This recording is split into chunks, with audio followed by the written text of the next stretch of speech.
Debajo de este lugar se encuentra una fosa común. Un lugar con decenas de cuerpos que no recibieron digna sepultura por sus seres queridos. Individuos que nadie reclamó jamás. Ni epitafio alguno, ni palabras sentidas. Nada.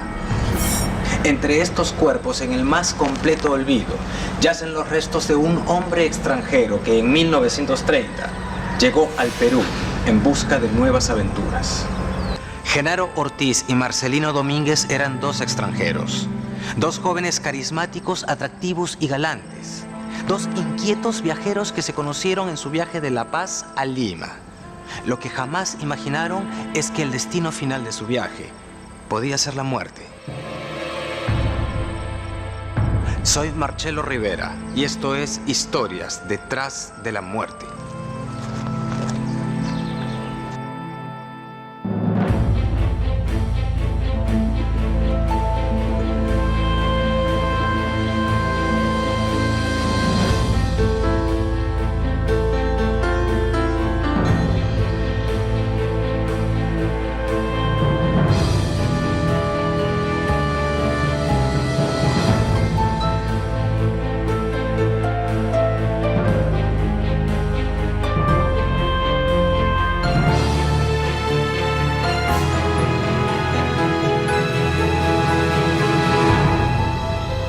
Historias detrás de la muerte.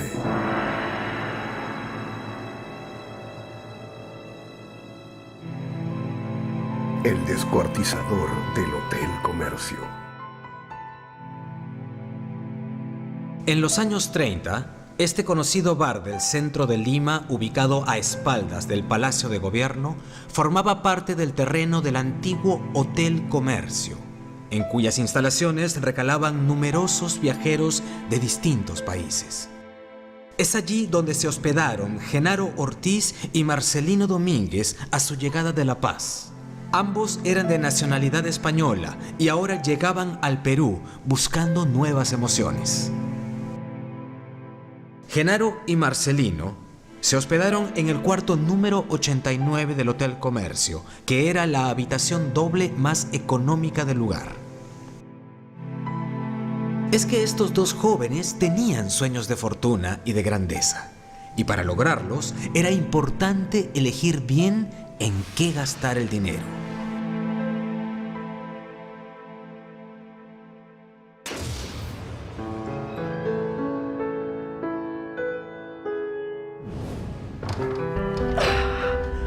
¿Listo para conquistar Lima? A Lima y a las limeñas.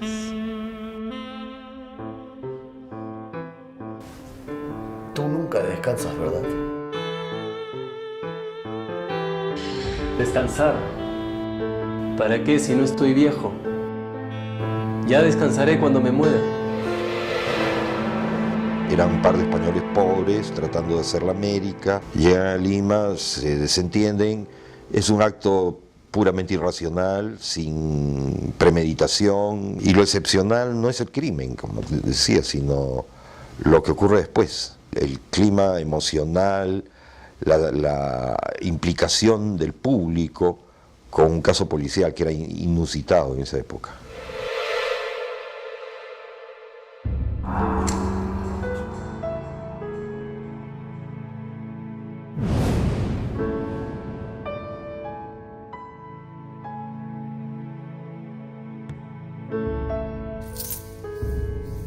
Genaro era un hombre de modales finos, caballeroso y galante.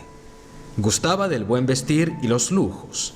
Al igual que Marcelino, Genaro soñaba en grande.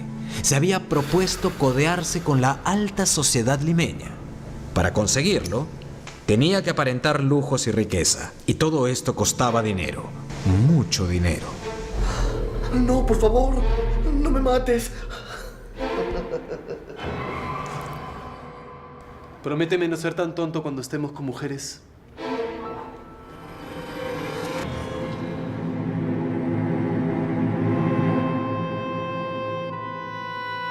Genaro era muy atractivo para las mujeres y lo sabía.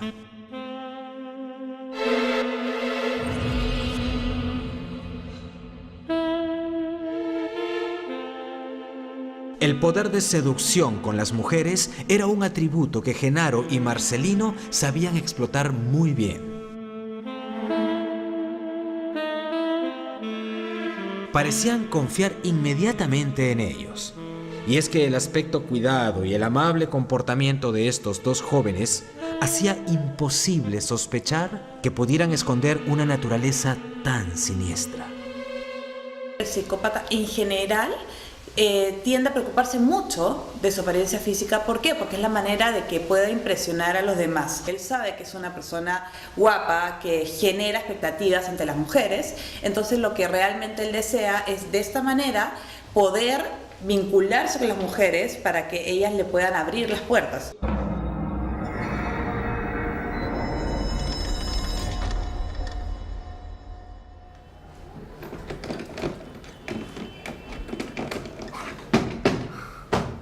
¿No sería mejor que compres una maleta nueva? Las mujeres no van a ver mi maleta. Y a este paso nosotros no vamos a ver a ninguna mujer. Cómprate una maleta nueva. ¿Con qué dinero? ¿Acaso ya tienes lo que me debes? En unos días lo tendré completo. Y con intereses. Para Marcelino, el tema no era motivo de gran preocupación, pero Genaro pensaba distinto. Para Genaro, el dinero era un tema serio, muy serio. La crisis mundial del 29, el crack de Wall Street, el Perú resistió bastante mejor que otros países, pero de todas maneras fueron años difíciles, muy inestables políticamente.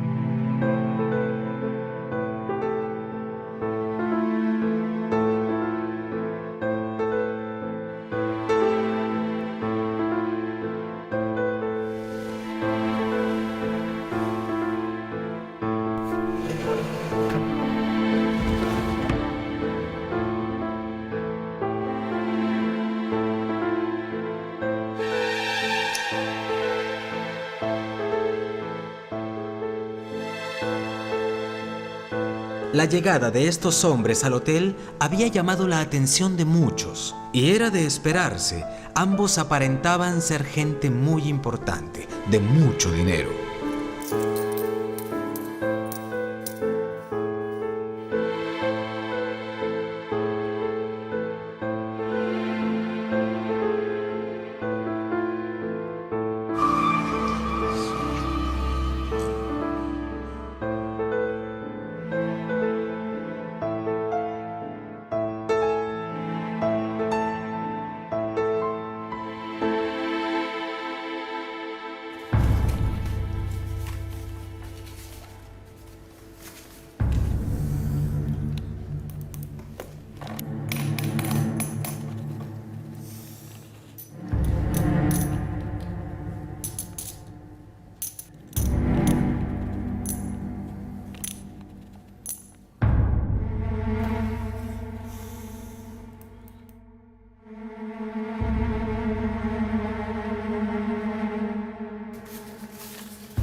A un par de días de su llegada al Hotel Comercio, la tensión entre Genaro y Marcelino por razones económicas ya se hacía sentir.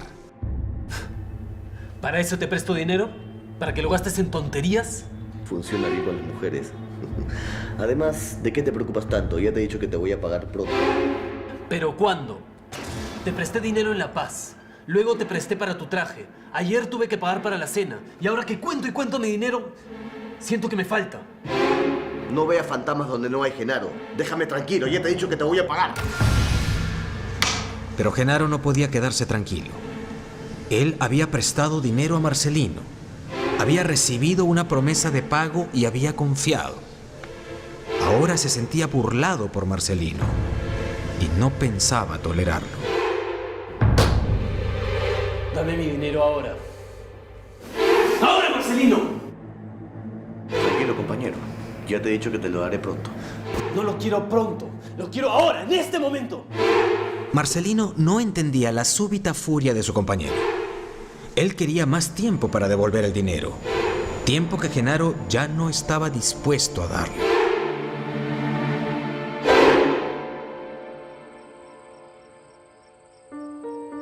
El sueño de un brillante futuro en la capital para estos dos jóvenes se estaba convirtiendo en una pesadilla. Las tensiones económicas los habían llevado a un enfrentamiento directo y ya no había marcha atrás. Estos dos jóvenes que imaginaron tener grandes aventuras juntos, jamás pensaron que esta aventura terminaría en un baño de sangre.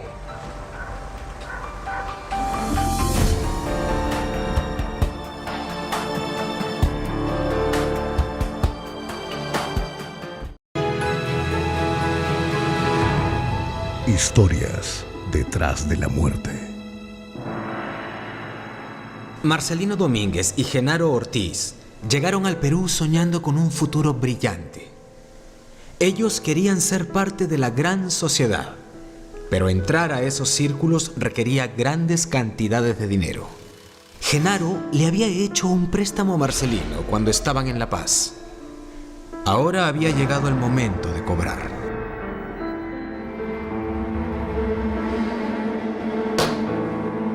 Dame mi dinero ahora. ¡Ahora, Marcelino! Tranquilo, compañero. Ya te he dicho que te lo pagaré pronto. No lo quiero pronto. Lo quiero ahora, en este momento. ¿Qué te pasa, Genaro? Hablemos tranquilos, por favor. ¡Dame mi maldito dinero!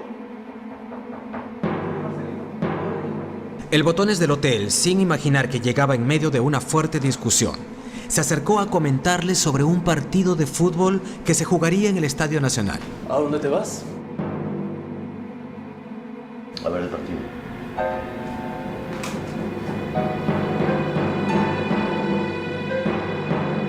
Ya regresarás pronto.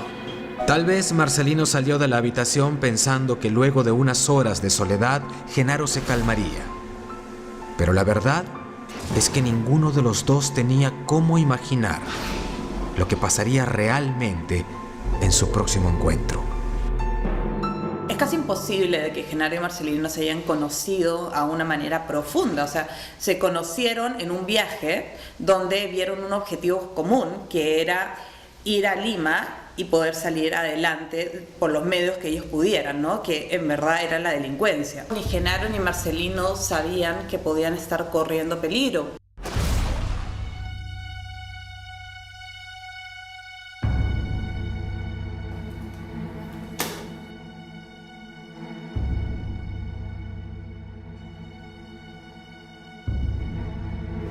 Marcelino, devuélveme mi dinero.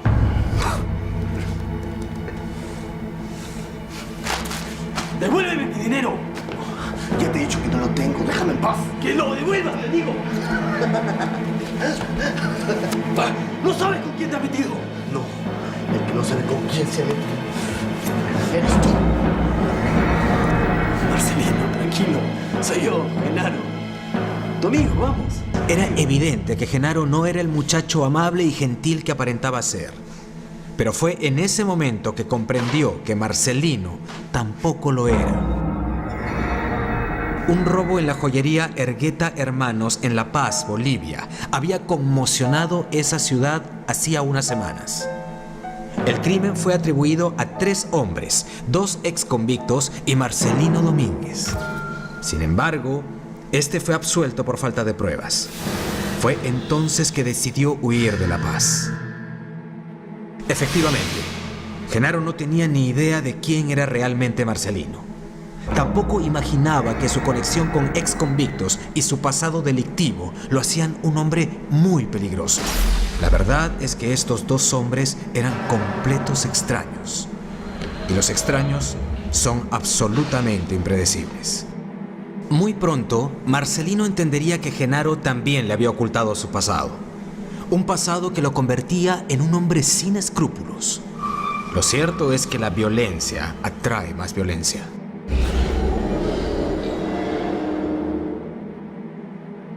Ahora, ¿quién de los dos era el que estaba verdaderamente en peligro? Esta no era la primera vez que Genaro Ortiz buscaba suerte en tierras foráneas. Ya en La Paz había tratado de establecerse y hasta consiguió trabajo como croupier en un casino. pero su sueldo no alcanzaba para la vida de lujos que él esperaba tener y terminó por robar 300 pesos bolivianos de la casa de hospedaje donde residía. Genaro Ortiz, al igual que su compatriota, había huido de la justicia boliviana.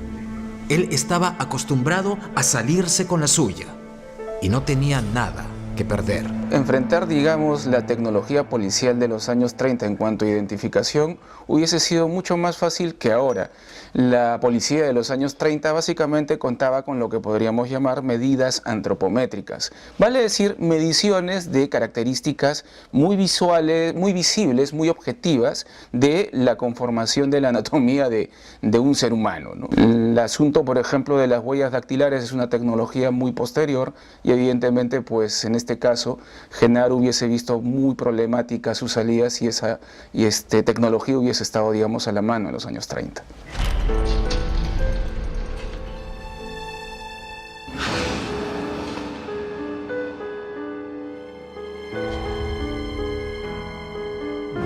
Todo había comenzado bien entre estos dos muchachos, pero los dos guardaban un secreto y pronto eso traería las más impredecibles consecuencias.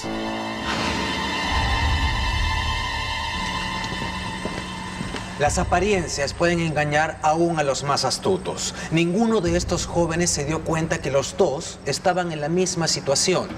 Ambos buscaban huir de sus crímenes y ambos estaban dispuestos a todo por conseguir más dinero. Pero solamente uno lograría disfrutarlo. El otro terminaría su viaje, pero dentro de una maleta.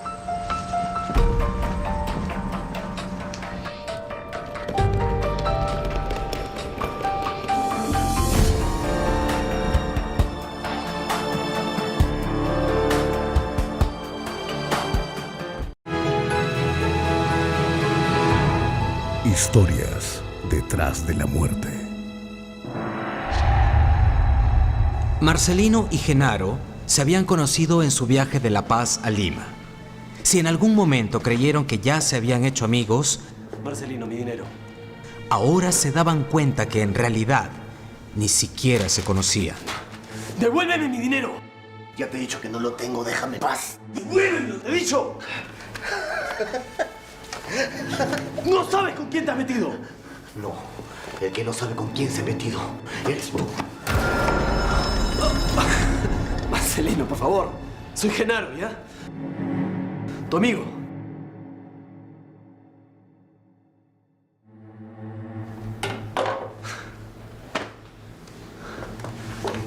No debiste meterte conmigo.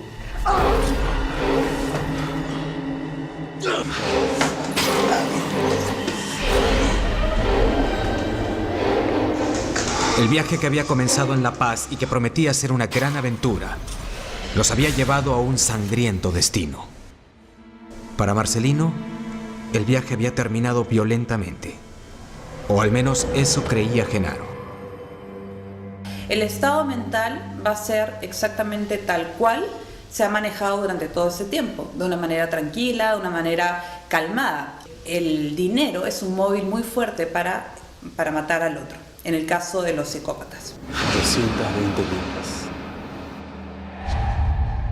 220 libras si te hubieras librado de todo esto.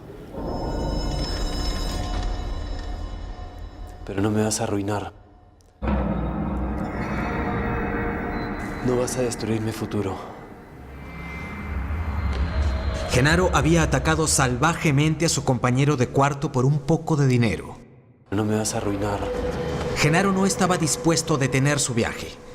Él no pensaba pagar por este crimen. Ya lo había decidido. Ahora solo tenía que pensar qué hacer para ocultarlo.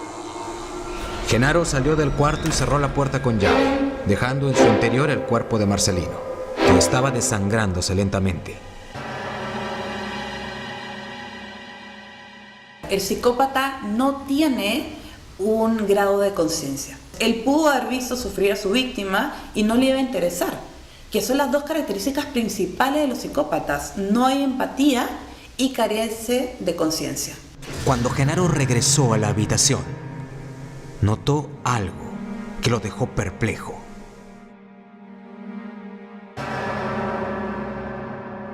El cuerpo de Marcelino estaba en una posición distinta, es decir, que no había muerto inmediatamente. Había intentado ponerse de pie. Había tratado de escapar.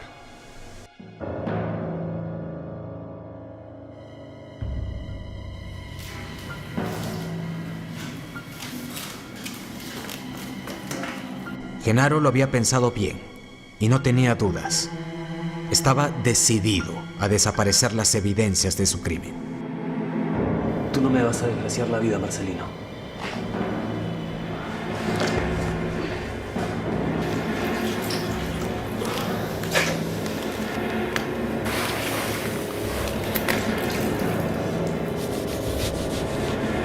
Ya había terminado de limpiar la sangre con toallas del hotel y algo de ropa del propio Marcelino. Ahora tenía que encontrar un modo de ocultar el cuerpo. Y de pronto supo lo que tenía que hacer.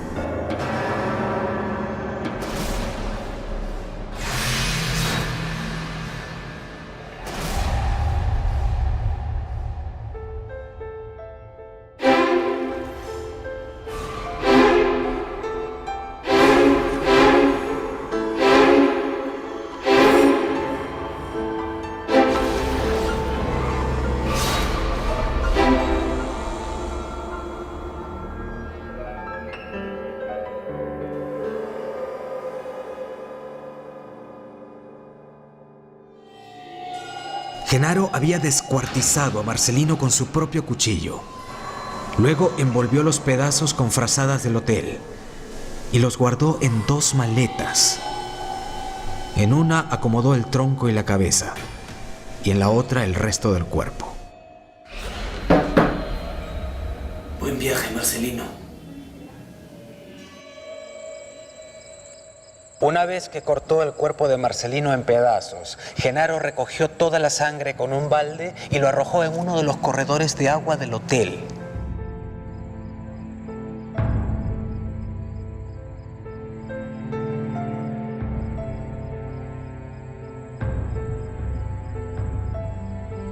Luego, metió las 2 maletas con los restos del cuerpo debajo de la cama.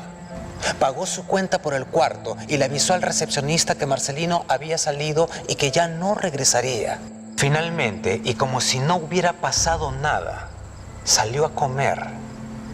Pero sabía que no podía mantener el cuerpo en el hotel por mucho más tiempo. Sabía que tendría que buscar un nuevo escondite.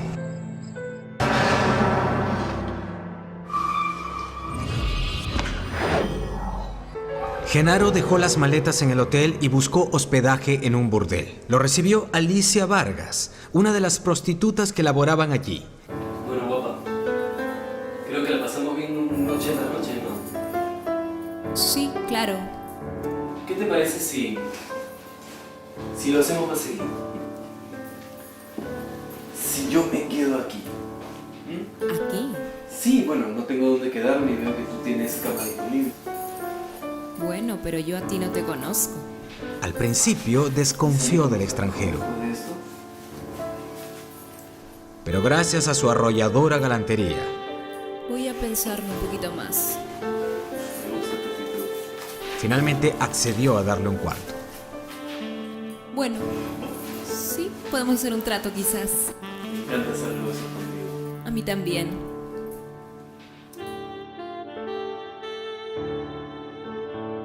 Ahora le faltaba elegir un lugar para abandonar definitivamente el cuerpo.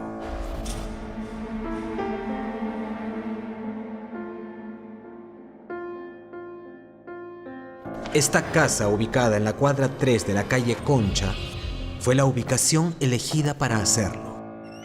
La señora Esther Buendía, dueña de la casa, entrevistó a Genaro, que se acercó para consultar sobre un cuarto que la familia ofrecía en alquiler. Por lo general es mi marido quien hace estos tratos. Además, la casa está vacía, sin muebles. Bueno, eso sería lo de menos. Yo vendría a instalarme por unos pocos días. Pero no se preocupe, si no hay nada que hacer, yo buscaría otro lugar. Espero no encontrar ningún percance, pues yo no conozco mucho esta ciudad. Con permiso. Espere, no se vaya así. No quisiera ser responsable de alguna desgracia. Mi marido comprenderá. Además, Se nota que usted es un caballero decente. Lo dejo para que se instale. Le estaré eternamente agradecido. Ella jamás sospechó que Genaro fuese un asesino. Sin que nadie en esa casa lo sospechara, Genaro estaba a punto de convertir esa habitación en un cementerio.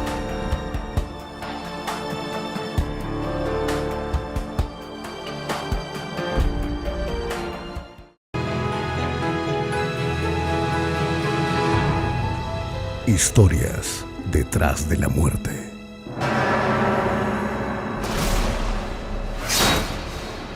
Genaro Ortiz había matado a su compañero de habitación de la manera más salvaje. Luego de esto, era momento de ocultar su crimen.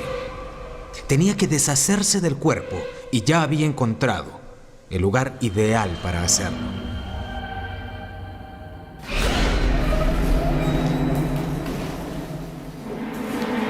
Genaro se había ganado la confianza de la señora Esther Buendía. Una vez que tuvo la llave del cuarto, se dirigió al Hotel Comercio y retiró las maletas.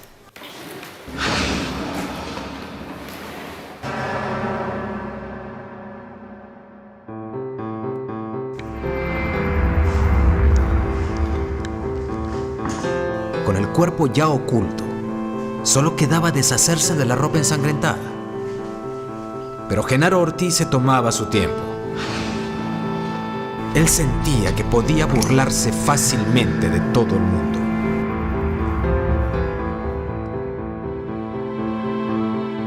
La lavandería americana, ubicada en la avenida Bolognesi 125, fue la elegida para deshacerse de la evidencia del crimen.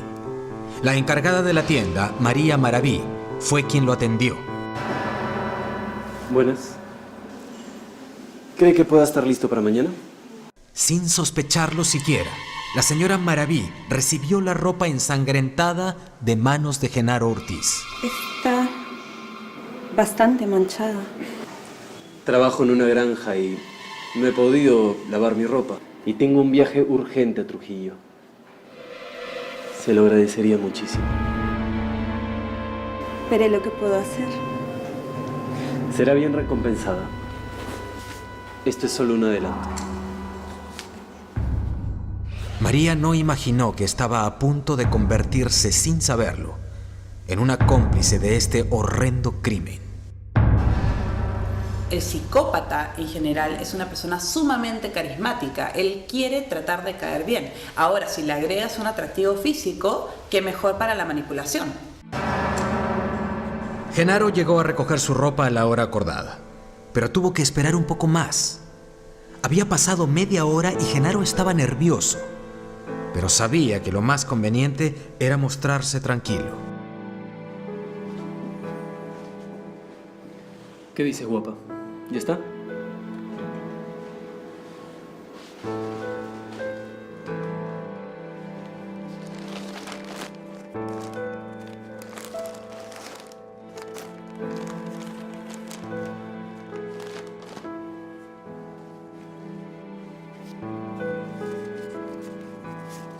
Muchas gracias, preciosa.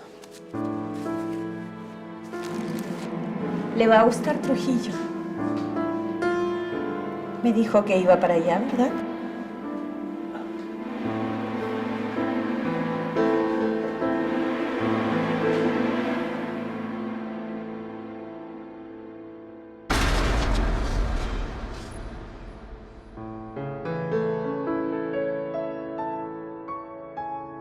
Totalmente confiado, Genaro pensó en descansar.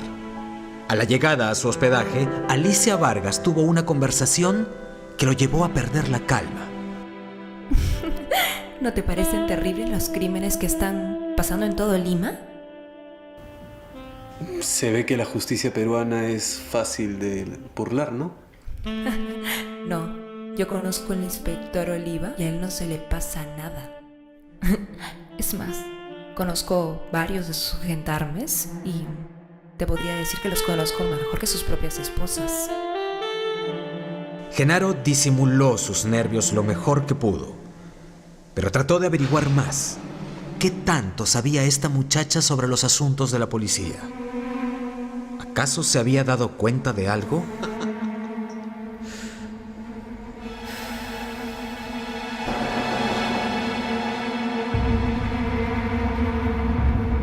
Luego de ese hecho, Genaro comprendió que permanecer en el país era demasiado riesgoso. Así que decidió irse, desaparecer. Y para eso necesitaba un pasaporte falso.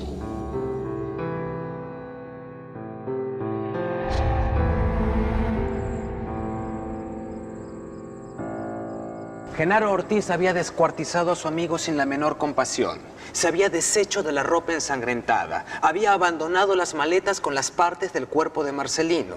Luego de esto consiguió documentos falsos y estaba dispuesto a huir del país. Genaro Ortiz, un hombre de sangre fría que tenía un plan. Pero hasta el más infalible de los planes puede tener errores.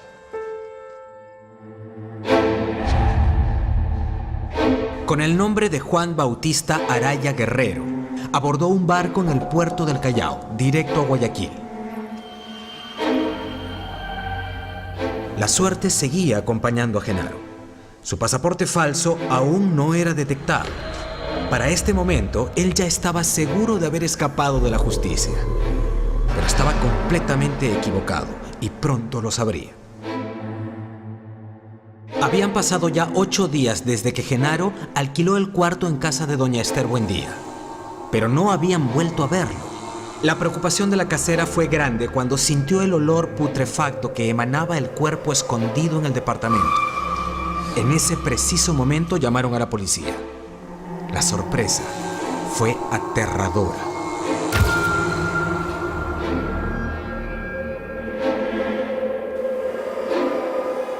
Mientras tanto, Genaro viajaba tranquilamente a Guayaquil, sin saber que su crimen ya era primera plana de los diarios limeños y que era uno de los hombres más buscados del momento.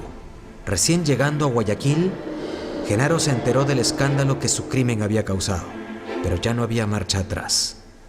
Tenía que seguir escapando. Fue entonces que decidió huir a México.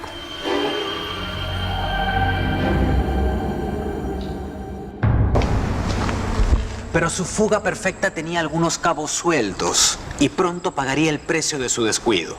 Efectivos de la policía peruana, al mando del inspector Oliva, ya sabían que había huido en barco y estaban tras sus pasos. Pero Genaro estaba cada vez más lejos de las autoridades. ¿Sería posible atraparlo a tiempo? ¿Sería posible enfrentarlo a la justicia?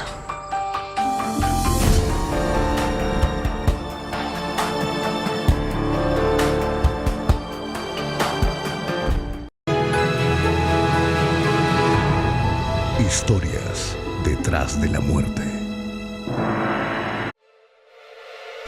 Luego de asesinar y descuartizar brutalmente a su compañero de viaje y aventuras, Marcelino Domínguez, Genaro Ortiz había escapado de las autoridades peruanas bajo otra identidad. Usando un pasaporte falso, se proponía huir a México, donde podría comenzar una nueva vida. En su soberbia, él jamás sospechó que la policía peruana estaba tras sus huellas. Sus días de libertad estaban contados. La policía peruana comenzó la búsqueda incansable de Genaro Ortiz en el mar internacional. Parecía que la causa estaba perdida, hasta que con el apoyo de la policía panameña se logró capturar a este siniestro hombre y traerlo al Perú para que enfrente a la justicia. A la hora del arresto, Genaro no se resistió, solo respondió: Me encomiendo a las manos de Dios. Lo hecho, hecho está. Genaro Ortiz, ¿qué es lo que tiene que decir en su defensa? Nada, inspector. Que sea lo que tenga que ser. Su actitud demostraba lo misterioso que era realmente ese hombre. En algún momento dijo que quería facilitar la labor de la policía. ¿Sería verdad? Costaba trabajo creerlo. Se trata de algo que conforma parte del perfil psicopático de Genaro, que es básicamente también una forma de defenderse, como también una manera de asumir las cosas que le están sucediendo, no en términos de experimentar culpa, sino al contrario, en ver la posibilidad de cómo escapar o salir precisamente de una situación en la que aparentemente ya tiene todas las de perder.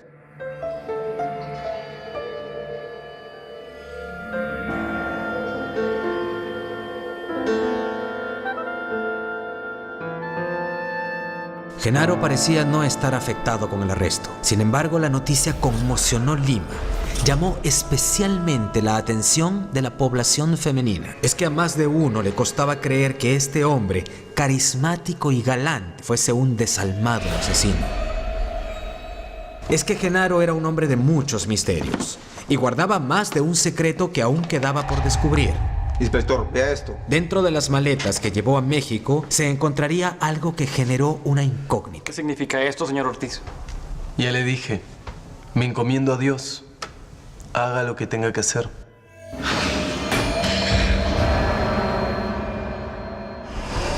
¿Qué es lo que tiene? Un broche de oro, brillantes, joyas y recibo de dinero, inspector. Entonces, ¿por qué lo mató? Usted no lo hizo por las 220 libras, ¿verdad? Deje de mirarme así y confiese de una vez. Genaro Ortiz estaba arrestado. La historia parecía tener un final, pero él en su soberbia se negaba a hablar. Sintiéndose intocable, se burlaba abiertamente de la policía. Era obvio que el dinero no había sido su móvil, o al menos no el único. Pero la policía estaba dispuesta a averiguar toda la verdad y tendría que hacerlo confesar, a toda costa. El crimen ocurrido en el Hotel Comercio parecía ocultar algo más. En principio, parecía que el asesinato fue motivado por una deuda de 220 libras. Ahora la deuda parecía haber pasado a un segundo plano. Y confiese de una vez. ¡Confiese! No tengo nada que decir. ¿Por qué lo mató? Haga lo que tenga que hacer. Deje de decir eso. Usted es parte de una banda internacional. Yo he escuchado de ustedes. Pensé que usted era un gran inspector. ¿Por qué no lo averigua? Parecía claro que el dinero no fue el motivo del asesinato. Se tejieron varias hipótesis. Estos dos españoles pudieron ser parte de una red de proxenetas o miembros de una banda de crimen organizado internacional. Nada de eso se pudo comprobar. Genaro fue condenado a cadena perpetua, pero no estuvo del todo solo en la cárcel. Es conocido que numerosas mujeres lo visitaban frecuentemente y hasta tuvo una relación estable con una amante que llegó al Perú especialmente para cuidarlo. Y es que, aún descubierto su crimen, el atractivo de Genaro tenía un magnetismo con el sexo opuesto. ¿Pero esto sería suficiente para sobrevivir en la cárcel? En su desesperación, trató de escapar armando con las sábanas de su cuarto una improvisada soga. Descubierto, las autoridades aumentaron su condena. Tal vez por esto mismo, su número de admiradoras creció aún más. Gracias a los trabajos que hacía para el señor Vallejo, reconocido zapatero cuyo local quedaba cerca del Hotel Comercio, Genaro pudo sobrevivir dentro de la cárcel. Parecía que Genaro había encontrado la forma de tener una vida tranquila y hasta cómoda, a pesar de estar condenado a cadena perpetua. Y es que su carisma fue de gran ayuda también durante esta etapa. Finalmente, en un increíble giro de los acontecimientos, como parte de una amnistía concedida a los presos políticos por el presidente Manuel Prado Ugarteche, Genaro quedó en libertad. Tal vez el presidente no comprendió lo monstruoso de su crimen. Tal vez no quiso creer que estaba dejando suelto a un asesino de sangre fría. No fue un indulto apresurado o generoso. No me cabe duda que seguramente tenía réditos políticos el indultar a Genaro Ortiz por parte de Manuel Prado. Porque Genaro Ortiz era un personaje público. Mostrarse con conmiseración, generoso, podría tener ese significado, ¿no? Tal vez el carisma de Genaro fue capaz de engañar incluso al presidente de la República. Lo cierto es que había logrado quedar libre. Este despiadado asesino estaba suelto nuevamente. Otro dato que es muy importante es el hecho de que el nivel de reincidencia de los psicópatas es de un 80%. Tenemos que hablar de que la psicopatía es algo genético, es algo que está en el cerebro. Ellos no lo pueden controlar. Lo más probable es que Genaro haya vuelto a cometer crímenes. La vida de Genaro Ortiz pasó a la historia como una de las noticias más resaltantes de la época.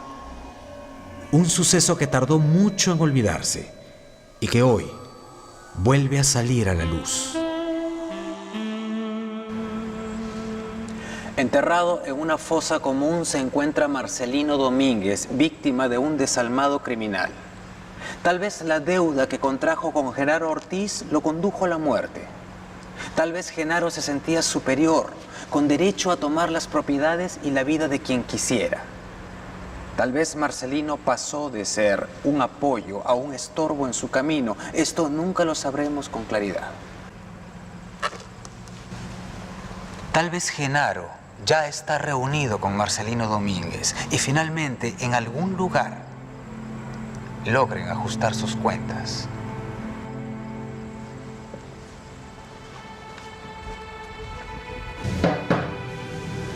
Buen viaje, Marcelino.